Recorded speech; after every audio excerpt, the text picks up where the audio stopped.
Hey, you know what? I have a secret for you.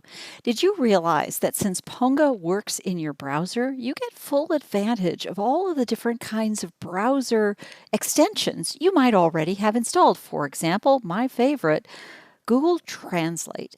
When you have the Google Translate extension installed in your browser and you paste into a Ponga picture comment any language that isn't the language configured for your browser, poof, it's translated for you. I was a terrible student, and this is a fabulous way to just make instant sense of languages I can kind of sort of read.